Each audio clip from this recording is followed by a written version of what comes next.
Hello, Daniela. I think it's time to start your talk. Let me start with a brief introduction.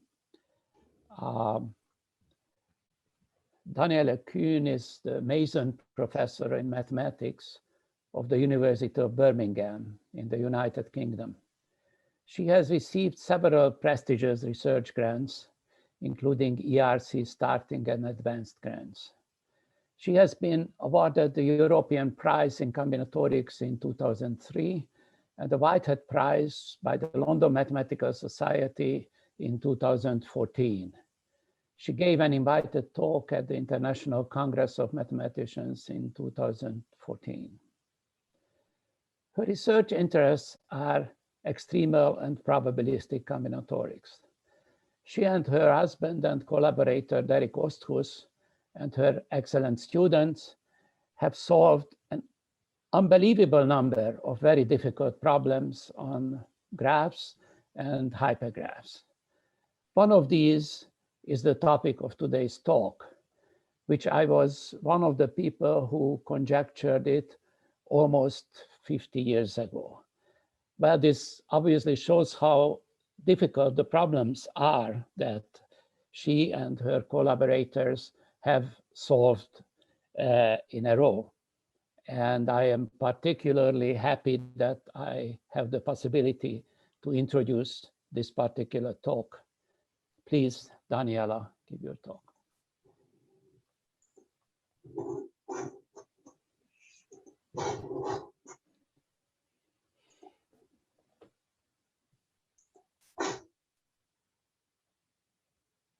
Okay, so I hope all of you are seeing the slides now.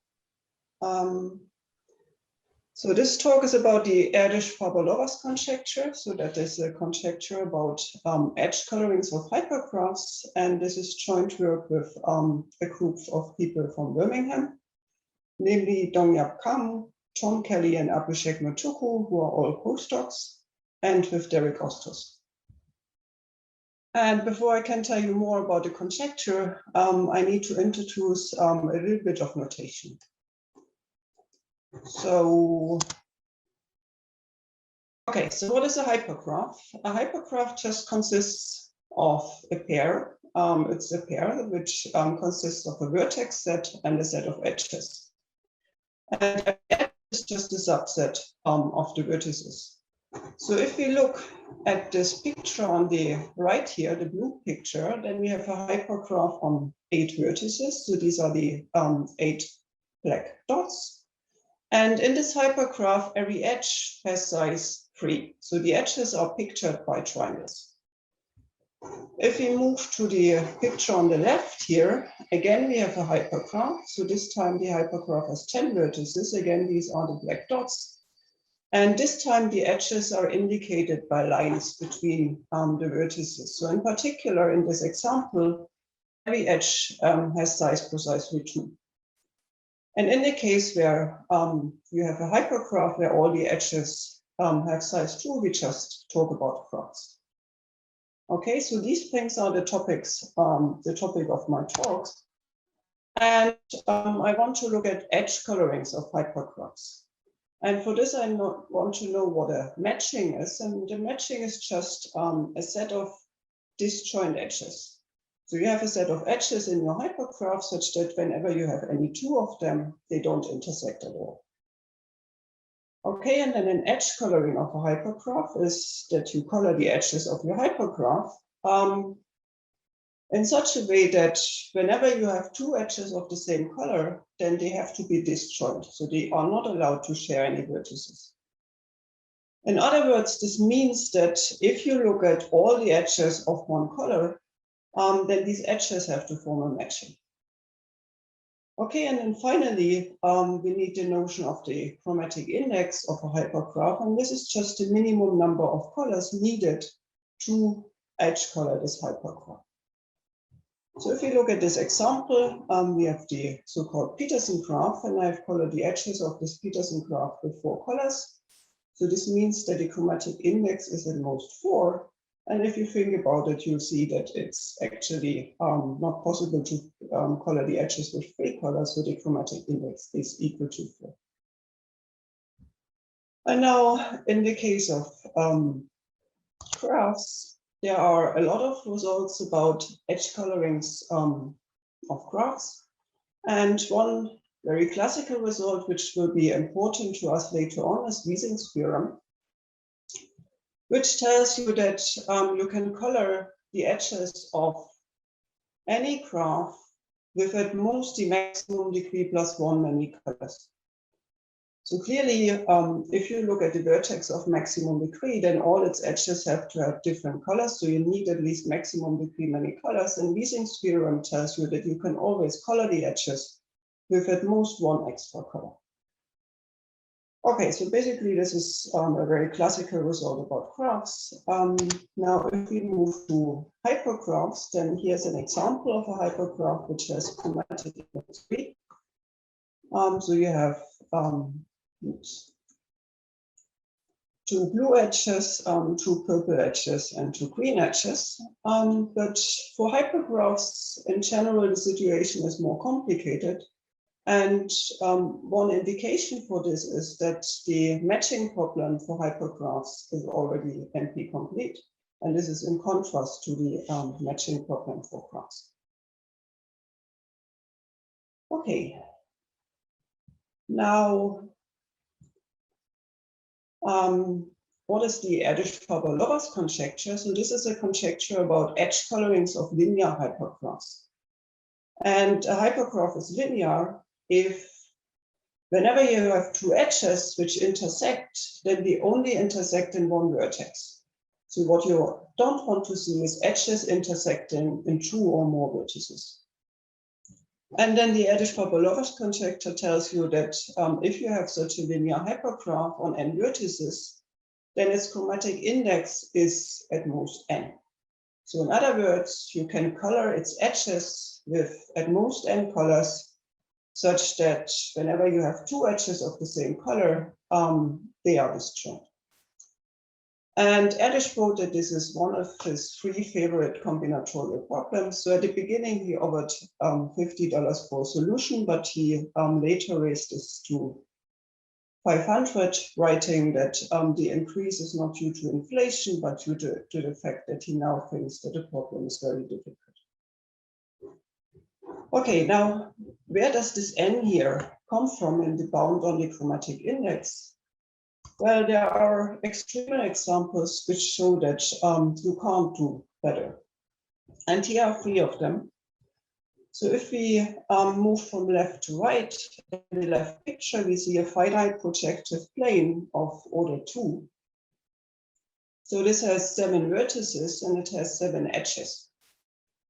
And the edges are indicated by these colored lines here. So every edge in particular has size 3. So we have one green edge here and one purple edge here and so on. And it has the property that any two edges intersect in precisely one vertex. In particular, since any two edges intersect, you have to give them a different color. And so the chromatic index of this hypergraph equals the number of edges, which equals the number of vertices. So it's n. The second extreme example is pictured in the middle here. So it's a degenerate plane. And what do you have there? Well, you have n-1 vertices at the bottom, which form one large hyperedge. So you have one hyperedge, the blue one in the picture here, of size n-1. And then the final vertex sits at the top and sends graph edges, so edges of size 2, to all the vertices at the bottom. And then again, your hypergraph is linear, but it's intersecting. So any two hyperedges intersect. And so you need n colors to color them because there are n different hyperedges. The final example is a complete graph on an odd number of vertices. So a complete graph means that any two vertices form an edge and every edge has size 2. So in particular, if you have n vertices, you have n choose 2 of these size 2 edges. Okay. And now if the chromatic index of this graph would be less than n, well then, because we have so many edges, every edge, every color class has to form a perfect matching, so it has to have size n/2. But obviously, this is only possible if n is even. So if n is odd, this is an extreme example as well. Okay, now there are also various reformulations of the Erdős-Faber-Lovász conjecture, and there are two of them. So one is in terms of graphs and in terms of the chromatic number of a graph. So there you now color the vertices of your graph, not the edges anymore. And what you want to do is you want to color the vertices in such a way that whenever you have two vertices which are joined by an edge, they should get different colors. And the chromatic number is just the smallest number of colors with which you can do that. And then one of the reformulations of the Erdős-Faber-Lovász conjecture is the following. Namely, you have a large graph, which is a union of n complete graphs, such that each of these complete graphs lives on at most n vertices, and any two of them intersect in at most one vertex. And then the chromatic number of your large graph is at most n. And another version of the Erdős-Faber-Lovász conjecture is in terms of sets. So you have n sets. Each of them has size at most n, and any two of them intersect in at most one vertex. And then you can color the ground set with n colors, such that whenever you look at one of your sets, you only see points of different colors. So you are not allowed to have 2 points in one set which have the same color. So these two versions are equivalent to the original conjecture, and one can see this using line graphs, but I don't want to go into that. What I want to do instead is look at some partial previous results. Okay, so we have our linear hypergraph on n vertices, and we want to color the edges. So then we could do this greedily.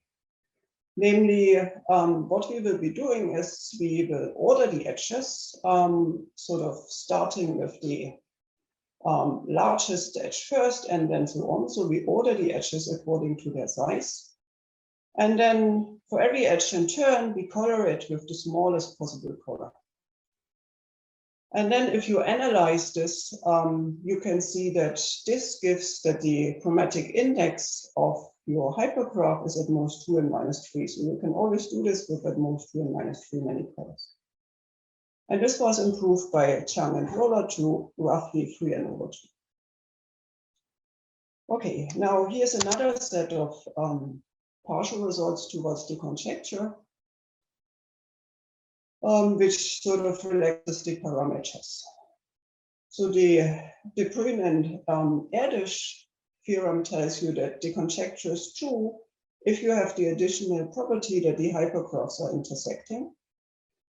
And Seymour proved that, well, at least you find always a matching of size, at least the number of edges in your hypergraph divided by n.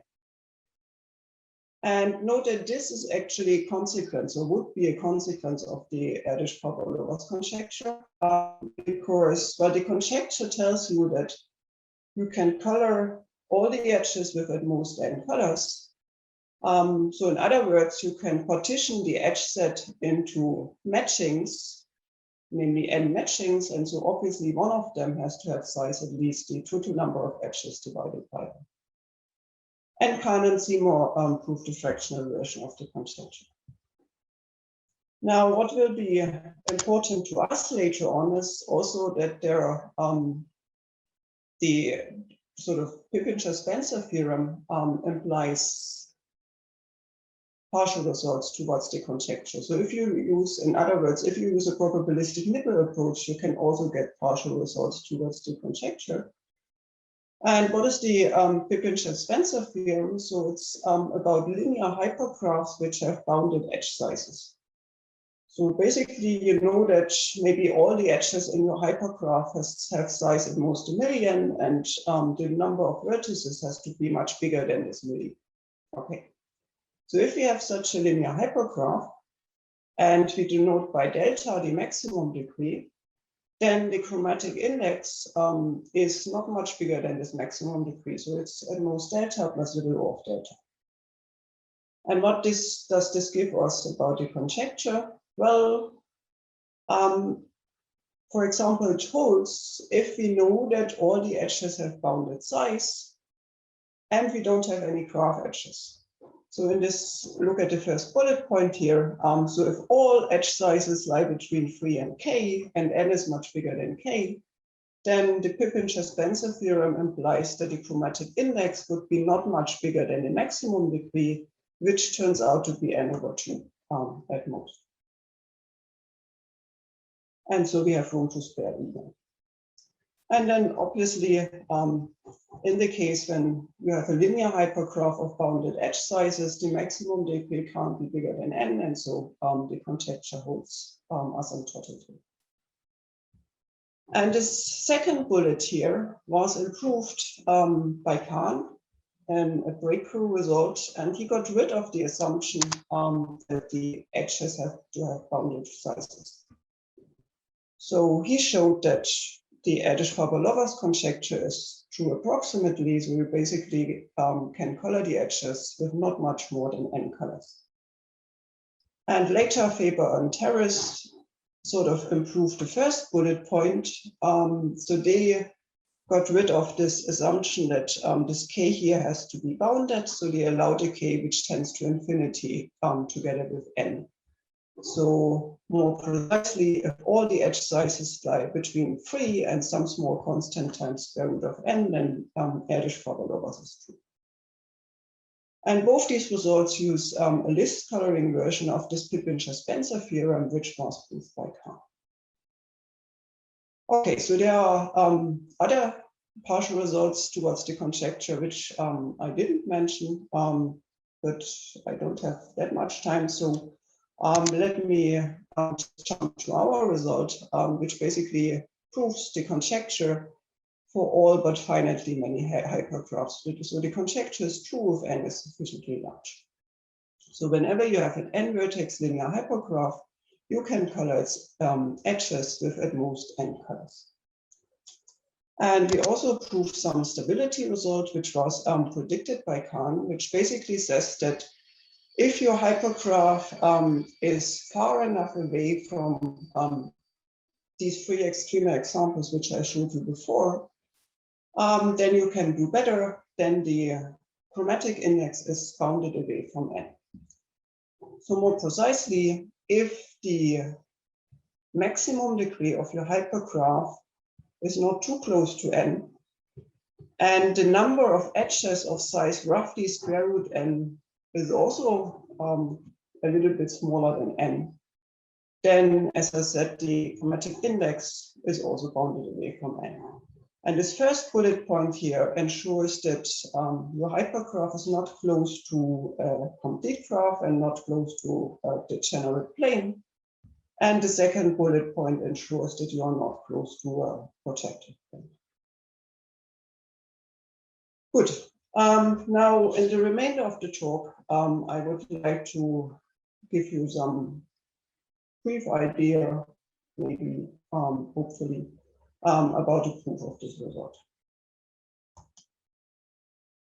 So let me first concentrate on the case when every edge in your hypergraph has size either 2 or 3. So we have a linear hypergraph, all the edges have size either 2 and 3, and we want to color the edges with n colors, where n is the number of vertices. And how do we find our coloring? Well, we will be repeatedly choosing matchings, and each of these matchings will be one color class. Okay. Now, what are the bad vertices? Well, the problematic vertices are vertices of high degree. So if the degree of a vertex is very close to n, well, then you need to basically cover this vertex in almost all of the matchings, in almost all of the classes you will be choosing, and that sounds hard. On the other hand, how do things look like? Well, Suppose, for example, you look at the picture on the bottom left here. So look at one vertex, and suppose this vertex only lives in size 3 edges. Then how big can its degree be? Well, remember we have a linear hypergraph, and so any two edges are only allowed to intersect in one vertex. And so the sort of remaining pair of vertices in these size 3 edges all have to be disjoint. And so the degree of this vertex can only be n/2. So if you have lots of hyperedges, real hyperedges, edges of size 3 at your vertex, your degree won't be close to n. So if your vertex is high degree, so degree close to n, then it must lie almost only in graph edges. And then maybe we can use results about graphs. So this is the hope. So basically, this is the reason why the thing works. So if you are problematic vertex, then you will only live in a few size 3 edges, and all the other edges will be graph edges. So basically, locally things look like a graph. And on the other hand, if you live in many size 3 edges, well, then your degree will be significantly smaller than n. And this means that to color the edges at this vertex, well, we have choice, we have flexibility, because we have more colors available than we have edges. Okay, now here's a dream proof in this case. So let's look at our hypergraph, and what we want to do is we want to color some of the edges. So we want to partially color this hypergraph with roughly n/2 colors. So more precisely, let's say k is n/2 rounded down, and this will be the number of colors we will be using. Okay, and in our partial coloring, we want to have two properties. And the first one is that all size 3 edges should be colored. And the second one is that whenever we have a vertex, at least half of the graph edges at this vertex are colored. Okay, suppose we have such a partial coloring of H. Then let's look at the uncolored edges. Well, the uncolored edges form a graph because we have colored all the size 3 edges. And what is the maximum degree of this graph? Well, because of the second bullet point here, the maximum degree will be a half times n-1 at most. And this is strictly less than n-k. And so we can finish off using Wiesen's theorem. Right? Because Wiesen's theorem told us whenever we have a graph, then we can color its edges with at most the maximum degree plus 1 many colors. And so in particular, we can color this leftover graph with at most n-k colors. And so together with the k colors we have already used in our partial coloring, this gives a coloring with n colors. And the point is that you can approximate this dream proof strategy using probabilistic methods. So here's a bit more precisely what we will be doing. So let U is the set of problematic vertices. So U is the set of all vertices whose degree is close to n. Okay, so at least 1 minus epsilon times n, where epsilon is a small constant. And again, what we want to do is we want to find a partial coloring of the edges of H. So we want to color some of the edges of H, and we will be using roughly n/2 colors. So this time we will be using a bit more than n/2 colors. So k is a bit more than n/2. And again, we want to have the property that we color all the size 3 edges. And at every vertex, we have at least, or we have nearly half of the graph edges, so of the size 2 edges are colored. And also we want to have the property that every color class covers all the vertices in U. So we call this property perfect coverage of U. Okay, so here's again the aim. And now let me tell you a little bit more about how we can achieve this. Well, we start with choosing a random reservoir of graph edges, so edges of size 2. And for this, we look at our hypergraph, we look at all the edges of size 2, and each of them we choose randomly with a probability of half into our reservoir. Okay. Then let's look at the rest. So all the remaining edges of our hypergraph. So H without R is all the edges which are not in the reservoir. And then obviously the maximum degree of this will be at most n/2 plus a little bit. And so by the Pipin-Spencer theorem, the chromatic index will also be not much bigger than n/2. That's not quite good enough for us. So what we want is a strengthening of this Pipin-Spencer theorem, which gives us that we can color all the edges of the reservoir and perhaps some of the edges of the reservoir as well.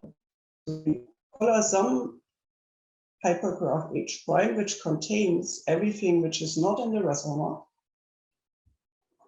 with K colors, such that we have perfect coverage of U, right? Remember, we wanted to have this perfect coverage of U property. So every color class covers all the vertices in U. And let's just believe that we can do this for a moment and see that. Okay, so let's look at the uncolored edges. So basically, this means all the edges which are not in our colored graph H prime. Well, because H prime contains everything which is not in the reservoir, this H minus H prime is a subset of the reservoir, but the reservoir consists of graph edges, so it's a graph, so it only has size 2 edges. And what is the maximum degree of this graph? Okay, so let's look at the vertices in U, for example. Well, they are covered by every color class. And so they lose a degree of K because we have K color classes. So they start perhaps with a degree of n-1, but then they lose K. And so the degree is strictly less than n-K. On the other hand, if we have a vertex which is not in U, well, then at the beginning, its degree is a little bit smaller than n, so at most 1 minus epsilon times n. But now its leftover degree entirely lives in the reservoir, and the reservoir edges we have chosen independently with probability a half, and so the leftover degree will be at most this, so roughly n/2, which is also strictly less than n minus k. And so as before, we can finish off by Wiesen's theorem. So Wiesen's theorem tells us color this leftover graph with at most n minus k colors, and then we have already used k colors to color H prime, and so in particular this gives a coloring of the entire hypergraph with n colors. Okay, so this is the proof strategy for the case when the edges have size 2 and 3. And here is it again. So I'm actually now glad that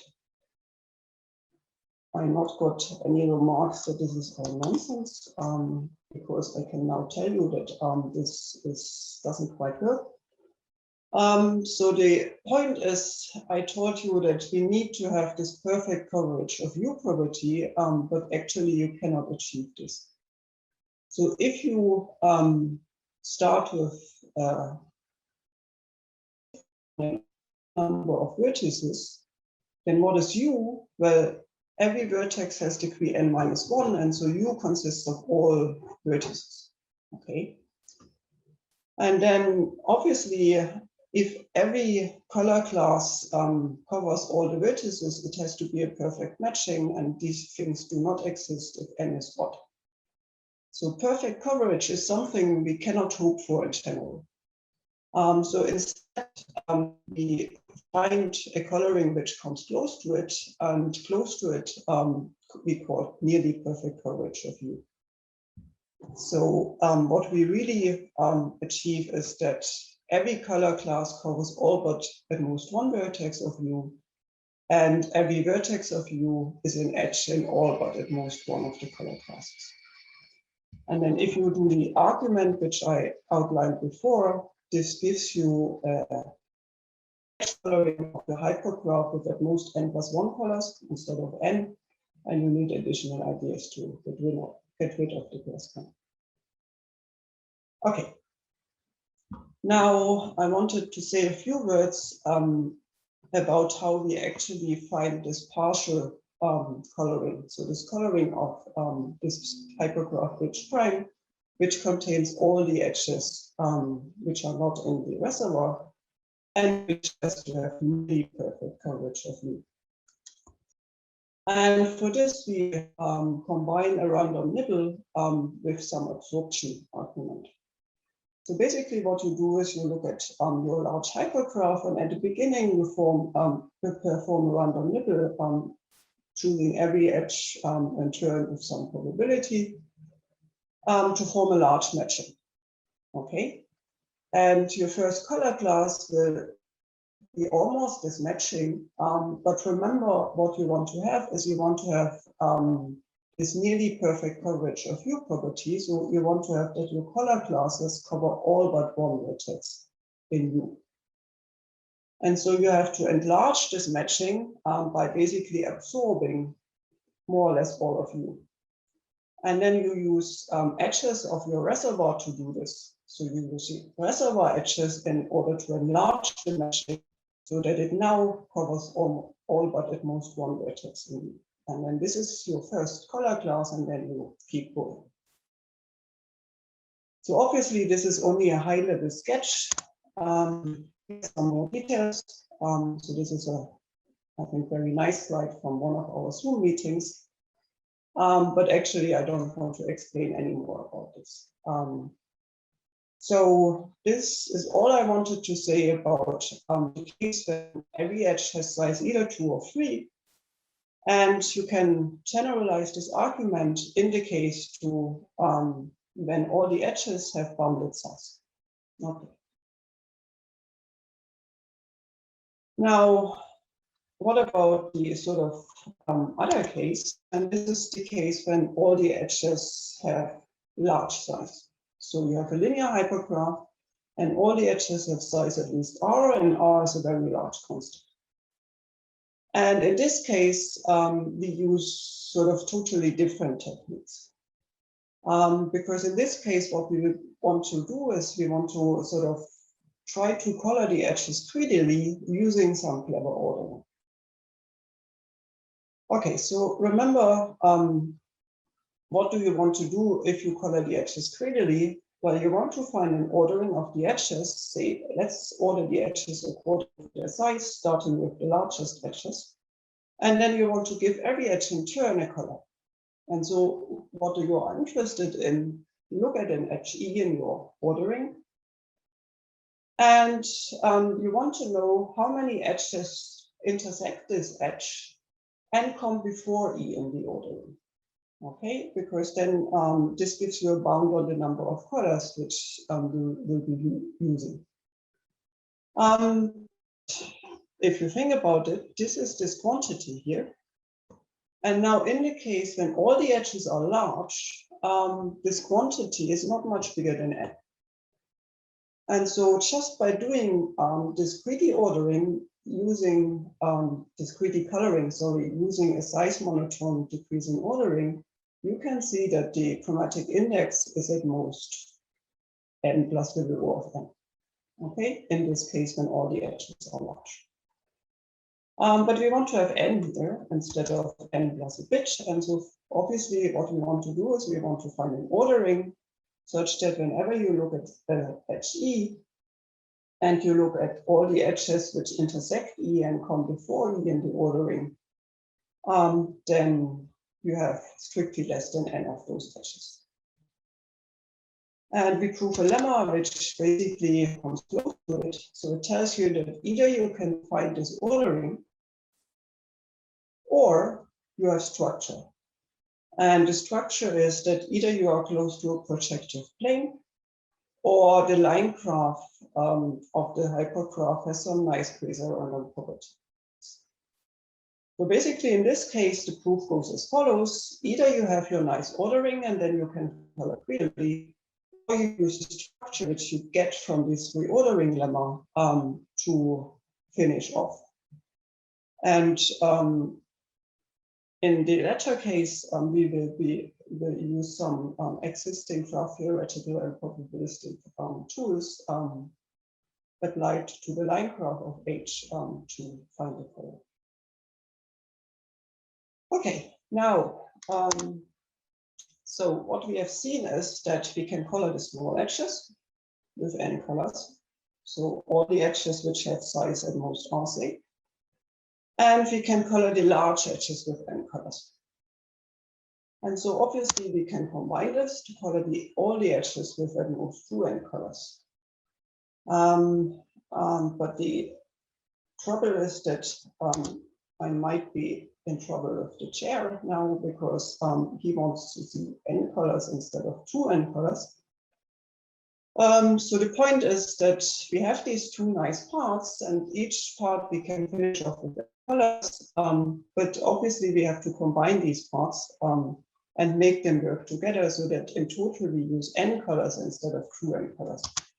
But basically this is the proof. So the proof goes in two phases. So in the first phase we color all the large edges using this reordering approach with n colors. And so that additionally we have some nice further properties about the coloring. And then in the second phase, we color all the small edges with the same n colors. And we have to avoid conflicts with the large edges, which we have already colored. But in this case, we use this method, which I outlined first, using the random nibble plus absorption approach. And this can be made to work, and so in total you get a coloring using n colors. Okay, so this is all which I wanted to say about the proof.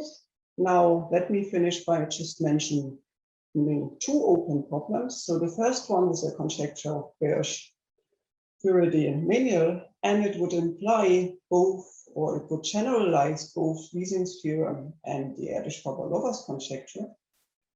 So it again is about edge colorings of linear hypergraphs, and it tells you that if you have a linear hypergraph, then the chromatic index is at most this expression here.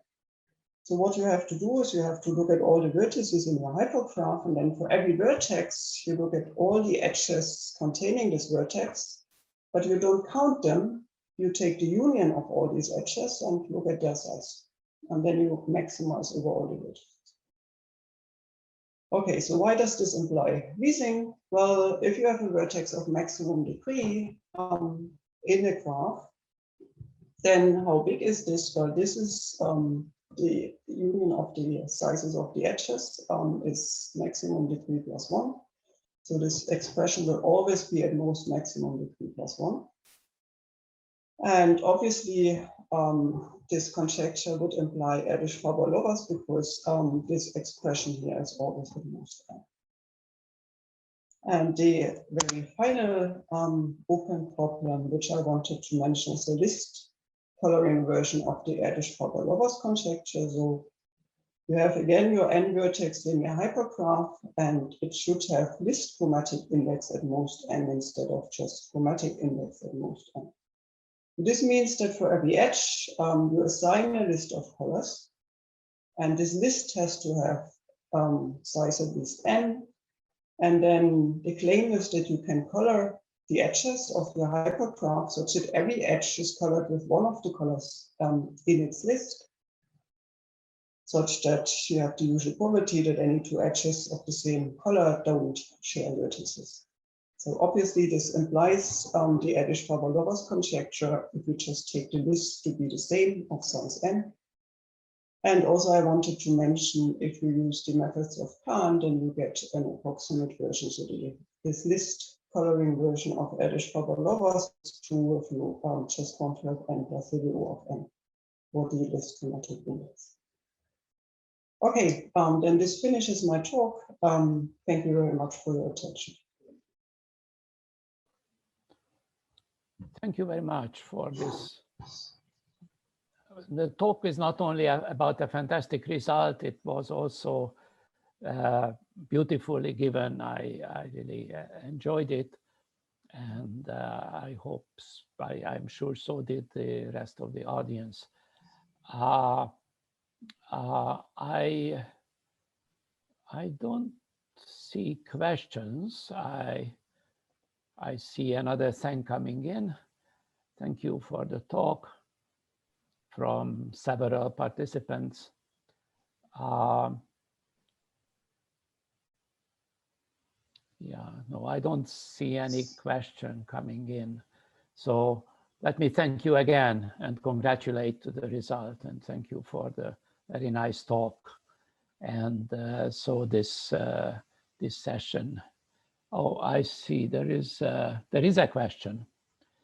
I was hoping to get away with it. So there is a question coming in. How many exceptions remain? This ends 0. Okay. Yeah. So in the proof, we use a lot of probabilistic methods, and the reason why n has to be large is because these estimates have to work. I mean, we use certain tail estimates, and they just have to work, and so n has to be large.